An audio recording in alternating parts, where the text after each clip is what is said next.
চালাচ্ছে, কারেন্ট চুরি করে চার্জ দিচ্ছে, আর প্রতিবাদ করতে গেলেও গালি দিচ্ছে। দেশটা কি মগের মূল্য হয়ে গেছে? রাস্তা কি কারো বাপের? অনেকেই তো বলেন এসি রুমে বসে এসব বুঝবো না। এখন দেখেন আমরা সবাই রাস্তায় আমাদের দাবি নিয়ে। মাননীয় সরকার, গত সপ্তাহে আমরা আমাদের 5টি দাবি জানিয়েছি। আপনারা কঠোরভাবে আইন প্রয়োগ করুন, আমরা সবাই আছি আপনাদের পাশে। এবং আমি বিভিন্ন রাজনৈতিক ছাত্র সংগঠনের উদ্দেশ্যে একটা কথা বলতে চাই। ছাত্রদল, যুবদল, ছাত্র শক্তি, শিবির যারাই আছেন, আপনারা কি করতেছেন? দেশের প্রতি একটা দায়িত্ব আছে, আপনারাও মাঠে নামুন, আমাদের সঙ্গে দাঁড়ান। আমাদের সবাইকে একসঙ্গে আমাদের সড়কগুলোকে নিরাপদ করতে হবে। এই শহরটা কার শহর? এই শহরটা যারা আমরা আইন মেনে চলি তাদের শহর, নাকি যারা আইন মানে না, আইন ভেঙে চলছে তাদের শহর? এই যে কোটি কোটি মানুষের শহরে এই 10-15 হাজার মানুষ কি 2 লাখ মানুষ যে আইন ভেঙে যে রিক্সা চালাচ্ছে, এবং প্রশাসন এই ব্যাপারে নিশ্চুপ, এটা আমাদেরকে কি বলে?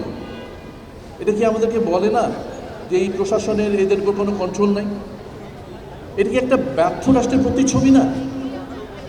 আমরা যদি রিক্সাকে যদি আমরা কন্ট্রোল করতে না পারি, আমাদের রাষ্ট্র কিন্তু একটা ব্যর্থ রাষ্ট্র হয়ে যাবে। It will be a symptom of a ব্যর্থ রাষ্ট্র। আমাদের কতগুলো জিনিস একেবারে মনে রাখতে হবে। এই যে আমরা রাস্তায় যানজট দেখছি, এটা কি কেবলই যানজট? এটার কি আর কোনো ইমপ্লিকেশন নেই যে আমার এখান থেকে বদ্রি যেতে আজকে 2.5 ঘন্টা লাগে? এটার ইমপ্লিকেশন দেখি, এটা আমার কথা না। আজ থেকে 2007 সালে যখন আসি, তখন ছিল রাস্তায় গতিবেগ ছিল 21 কিলোমিটার, আজকে রাস্তায় গতিবেগ 5 কিলোমিটার। এবং এটার উপায়টা কি? এটার অর্থ হচ্ছে যে আমাদের 32 লক্ষ কর্মঘণ্টা নষ্ট হচ্ছে। এবং এটার আর্থিক ক্ষতিটা কি? $3 বিলিয়ন। এটা আমার কথা না, এটা বিশ্ব ব্যাংকের কথা। $3 বিলিয়ন ক্ষতি হয়। যদি এই $3 বিলিয়ন যদি এই শহরে আসতে হলে, এই শহরটা কোথায় যেত যদি যানজট আমরা ঠেকাতে পারতাম? দ্বিতীয় কথা হচ্ছে আমাদের শ্রমবাজার। আমরা সবাই তো মনে করছি যে আরে এই মানুষগুলো এখানে চাকরি করছে, এখানে চাকরি না করলে তারা খাবে কি? কিন্তু আপনারা কি জানেন যে আজকাল কোনো চাষি পাওয়া যায় না, মাঠে ঘাটে কাজ করার কোনো লোক নাই, মিল কারখানায় কাজ করার কোনো লোক নেই, মিল কারখানার শ্রমিকের অভাবে বন্ধ হয়ে যাচ্ছে। এবং আমরা কি একটি নেশন অফ রিক্সাওয়ালা তৈরি করতে চাই? আমরা কি কোনো দক্ষ জনগোষ্ঠী করতে চাই না? আমাদের দেশকে কি আমরা এমন জায়গায় নিয়ে যাব না যে এই রিক্সাওয়ালা দিয়ে আমাদের দেশ চলবে? আপনি আমাদের সারা পৃথিবীতে একটা দেশ দেখান যারা এই রিক্সার উপর ভিত্তি করে দেশকে আগের দিকে আগিয়ে নিয়ে গেছে। এই দেশের যদি অর্থনৈতিক মুক্তি হতে হয়, তাহলে এই রিক্সা চালিয়ে অর্থনৈতিক মুক্তি হবে না। এই দেশের অর্থনৈতিক মুক্তি হবে মানুষের যথাযথ প্রশিক্ষণের মধ্যে দিয়ে। আর যদি অপ্রশিক্ষণ রিক্সাওয়ালা যদি হাতে যদি এই দেশ বন্দী থাকে, তার ফলাফল দেখতে পারবেন এই দেশের অর্থনীতিতে আর এই দেশের স্বাস্থ্য ব্যবস্থায়। আমি গত পরশুদিন পঙ্গু হাসপাতালে গিয়েছিলাম। এই রিক্সার কি কঠিন অবস্থা, তাদের কারণে কত মানুষ পঙ্গু হয়ে যাচ্ছে। শুধু আপনারা ভাই সাংবাদিক ভাইয়েরা যারা আছে, তার একটু পঙ্গু হাসপাতাল ঘুরে আসে। হাজার হাজার মানুষ প্রতিদিন শুধু পঙ্গু হাসপাতালে যাচ্ছে এই রিক্সা থেকে পড়ে গিয়ে ব্যথা পেয়ে। রাস্তা ওয়ান ওয়ে বানাই ফেলে আমাদের অফিস যাওয়া প্রবলেম হয়, অফিস থেকে আসা প্রবলেম হয়, আমাদের মেন্টাল হেলথ স্ট্রাগলস অনেক, ওদের জন্য physical health struggles, hours and hours are spent just wasting time. They do not observe any rules. মনে হচ্ছে যে আমরাই চলে যাই আর ওরাই থাকে। আমাদের লাইফ একদম চেঞ্জ হয়ে গেছে। আমরা অনেক সাফার করছি, হাই প্রেশার হচ্ছে, অনেক কিছু প্রবলেমস হচ্ছে, কেউ ওদেরকে কন্ট্রোল করতে পারছে না। আমরা আর এটা নিতে পারছি না, আমরা সাফার করছি অনেক। Please help us and listen to us. We need this to be solved.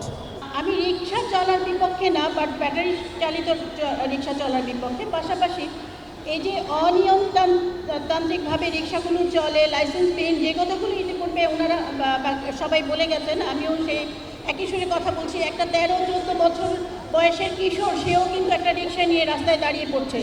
হ্যাঁ, আজকাল বাসা বাড়িতে আমরা লোক খুঁজতে পাই না, একটা গার্ড দারোয়ান খুঁজতে পাই না।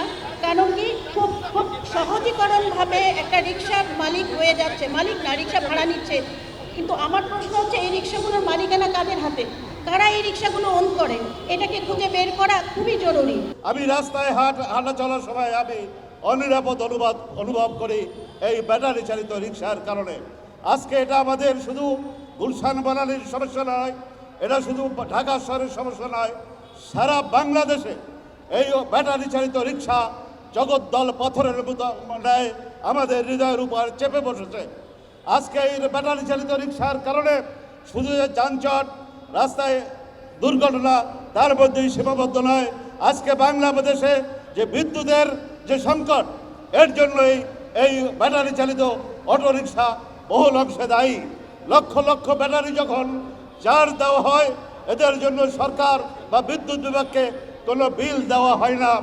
বিনা পয়সায় এই লক্ষ লক্ষ ব্যাটারি চালিত রিক্সা রাতের অন্ধকারে বিভিন্ন জায়গায় বিদ্যুৎ চুরি করে চার্জ দেওয়া হচ্ছে। অথচ নগরবাসী আমরা যারা ট্যাক্স দিচ্ছি তারা আমাদের বাসায় বিদ্যুৎ পাচ্ছি না। বিদ্যুতের অভাবে আমাদের সন্তানরা লেখাপড়া করতে পারতেছে না। অথচ এই অবৈধ যানবাহন বিদ্যুৎ দিয়া তাদের ব্যাটারি চার্জ করে এই রাস্তা দখল করে চালায়। আমরা নিরাপদ একটি সড়ক চাই, আমরা পলিসি মেকার না। এই যে এখানে যেরকম অনেকে আমরা হয়তো বলছি যে অনুমোদিত এবং লাইসেন্সপ্রাপ্ত রিক্সা হলেই হবে। আচ্ছা ধরুন এটা তো একটা টাকার সংস্থান হবে, আগামীকাল থেকে লাইসেন্স দেওয়া শুরু করে দিব এবং 60 লক্ষ 15 লাখ রিক্সার পেছনে একটা বেশ একটা অর্থ হবে এবং একটা লাইসেন্স হবে। এই লাইসেন্স দেওয়ার ক্রাইটেরিয়াটা কী হবে? কতগুলো রিক্সা লাগবে ঢাকা শহরে চালানোর জন্য? সাদাত ভাই যেটা বললেন যে আমি একমত যে এই দেশটাকে আসলে আমরা কী বানাতে চাই সেটা বোঝার প্রয়োজন। আর রিক্সাটা শুধু বনানী আর গুলশান আর বাড়িধারা নিকেতনের জন্য না। আমি কি বনানীর বাইরে গুলশানের বাইরে যাব না? তখন আমি মরবো না? একই জিনিসই হচ্ছে। আমার দরকার হচ্ছে বাংলাদেশে একটা নিরাপদ সড়ক প্রয়োজন আমাদের, এবং এই নিরাপদ সড়ক করার জন্য একটা বিস্ফোরা হচ্ছে এইটা। ব্যাটারি রিক্সার যন্ত্রাংশ, ব্যাটারি মোটর সব কিছু আমদানি নিষিদ্ধ করতে পারে, বিক্রয় নিষিদ্ধ করতে পারে। এটা করলেই অনেক ব্যাটারি রিক্সার নতুন আশা কমে যাবে এবং সরকার চাইলে খুব দ্রুত ব্যাটারি রিক্সার চার্জিং পয়েন্টগুলো কাট অফ করতে পারে যাতে তারা চার্জ দিতে না পারে। এটা ছাড়া কোনোভাবেই সম্ভব না। আমদানি নিষিদ্ধ পলিসি চেঞ্জ করে আমদানি নিষিদ্ধ না করলে, বিক্রয় নিষিদ্ধ না করলে কোনোভাবেই ব্যাটারি রিক্সা বন্ধ করতে পারা যাবে না। আমি রিক্সার বিরুদ্ধে না, তবে আমি অবৈধ ব্যাটারি রিক্সার বিরুদ্ধে। আমাদের 3.5 কোটি মানুষের কমপক্ষে সাপোর্ট আছে, যেটা আমাদের জানা মতে এর বাইরেও থাকতে পারে। আমরা এখানে যে কারণে এসেছি সেটা হলো, আমরা যেহেতু রোড সেফটি নিয়ে কাজ করি, আমাদের প্রথম দাবি যে রাস্তাকে নিরাপদ এবং সুশৃঙ্খল করতে হবে, এবং এইটা নিয়ে কাজ করছি। এই জন্যে আমরা এই গুলশান বনানী সোসাইটিকে সমর্থন দিতে এসেছি। এখন ব্যাটারি রিক্সার বিষয়ে আমি জাস্ট একটা কথা বলবো, সেটা হচ্ছে যদিও আমরা vehicle alliance for road safety, আমাদের উদ্দেশ্য, আমাদের মোটো, আমাদের দাবি এবং আমরা যেটা নিয়ে কাজ করছি সেটা হচ্ছে ব্যাটারি রিক্সাকে সম্পূর্ণ উচ্ছেদ। কিন্তু আমরা এই গুলশান এবং বনানী সোসাইটিকে সম্মান করে তারা যেটা চায় আমরা তাদেরকে সেই জায়গাটাই সমর্থন করছি। তারা চায় নিয়ন্ত্রণ করতে, ওকে, তারা যদি সেইটা করে স্যাটিসফাইড হয় আমরা তাদের পক্ষে আছি। আমাদের দাবিটা কি, আমাদের মূল দাবিটা কি? অবশ্যই আমরা একটা নিরাপদ সড়ক চাই, কিন্তু কিভাবে চাই সেটাও আপনারা শুনেছেন। আমি এখানে কোনো রকম জ্বালাময়ী বক্তৃতা দিতে আসিনি, আমি খুব লজিক্যালি কয়েকটা কথা বলতে চাচ্ছি। সেটা হচ্ছে যে দেখেন, আমরা যখন রাস্তায় চলাচল করি, যারা রাস্তায় চলাচল করে যে কোনো মোটরাইজড ভেহিকল, এই কথাটা একটু মনে রাখবেন, সারা পৃথিবীতে যে কোনো মোটরাইজড ভেহিকল যখন চলে, সেই মোটরাইজড ভেহিকেলের জন্য লাইসেন্স, চালানোর জন্য লাইসেন্স লাগে, প্রশিক্ষণ লাগে। 2 নম্বর হচ্ছে সেই মোটর ভেহিকেলের একটা ফিটনেস লাগে, তার একটা রেজিস্ট্রেশন লাগে। সে যদি কোনো আইন ভঙ্গ করে তার বিরুদ্ধে যে আপনি কেস দিবেন, কিভাবে দিবেন? বিকজ তার তো কোনো যদি রেজিস্ট্রেশন না থাকে। সো এইগুলো আর কি আমাদেরকে মনে রাখতে হবে যে আমরা এখানে যেই ব্যাটারি চালিত রিক্সা নিয়ে কথা বলছি, এদের কোনোটাই কিছু নাই। এটা মোটরাইজড ভেহিকল, অথচ যারা এটা চালায় তাদের কোনো প্রশিক্ষণ নাই। সুতরাং তাদের তো আসলে দোষ দিয়ে লাভ নাই, তারা তো উল্টাপাল্টা চালাচ্ছে।